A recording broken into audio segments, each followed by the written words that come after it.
केन्द्रापड़ा जिल्लार एक प्राचीन एवं आध्यात्मिकतार पेण्ठस्थल हेउछि कंतिया मठ।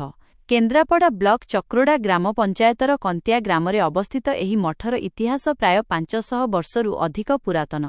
चलित ज्येष्ठ मास कृष्णपक्ष अष्टमी तिथिरे मठर महंत श्री श्री महापुरुष मधुसूदन दास गोस्वामींकर पवित्र सांवत्सरिक उत्सव महा आडंबररे पालित हेउछि।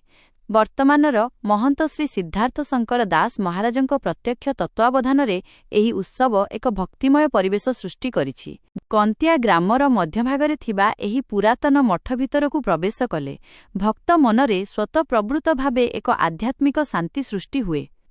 मठर प्रवेश पथरे थिबा सुंदर तोरण, शांत पोखरी एवं विभिन्न फूलफलर वृक्षराजी एही स्थानर परिवेशकु आहुरी मनोरम करिदेइछि। एही मठर अन्य एक विशेषत्व हेउछि एहार कांजी पानी। विश्वास रहिछि जे महापुरुषंक एही प्रसाद सेवन कले पेटर समस्त समस्या दूर होइथाए। मंदिर एवं समाधिपीठ मठ परिसर रे थिबा बाट देउळ, मझी देउळ एवं बड़ देउळर कलाकृति अत्यंत मनलोभा। एठारे महापुरुष मधुसूदन दास गोस्वामींक सह बाबा रामचंद्र दास, बाबा गंगाधर दास, बाबा बटकृष्ण दास, बाबा दामोदर दास, बाबा नित्यानंद दास, बाबा जोगेन्द्र दास एवं बाबा करुणाकर दासंक भଳି 5 जण महंतंक समाधिपीठ मध्य पूजा पाउछि। ଏହା सहित मठ परिसରରେ पश्चिमाभिमुखी बजरंगबाली, राधाकृष्ण, वासुदेव एवं माँ बृंदावतींक विग्रह भक्तंकु मंत्रमुग्ध करिथाए। भक्तमानंक पई ठंडा पानीय जल, शौचालय, आनंद बजार एवं यात्री निवासर सुव्यवस्था करा जाइछि।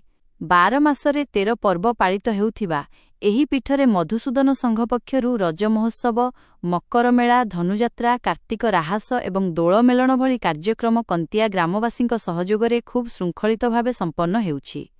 मोना सिद्धार्थ शंकर दास महंत कंतिया मठ महापुरुष मधुदासंक पीठ केन्द्रापड़ा। आज हूँ पवित्र ज्येष्ठ कृष्ण अष्टमी तिथि। यही पवित्र तिथि रे कंतिया मठर महापुरुष श्री श्री मधुसूदन दास गोस्वामींकर महानिर्वाण प्राप्ति होइतिला।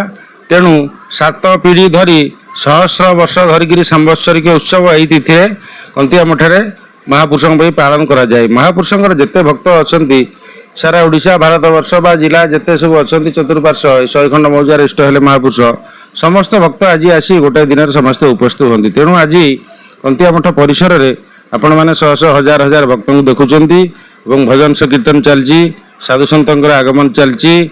आनंद बजार आमर दिन राति 11टा पर्यंत लगी रते भक्त आसे प्रसाद पाइबे।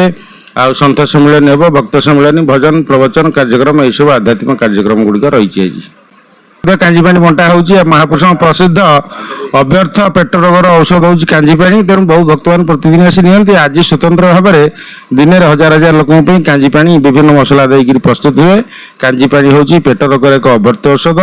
आपण मैंने अरुआ खाइले पेट खराब हुए, किंतु ये अरुआ पेज महापुरुषंकर पीले ये पेट रोग भल हुए। यह हूँ व्यतिक्रम एक स्वतंत्र गोटे अनुभव।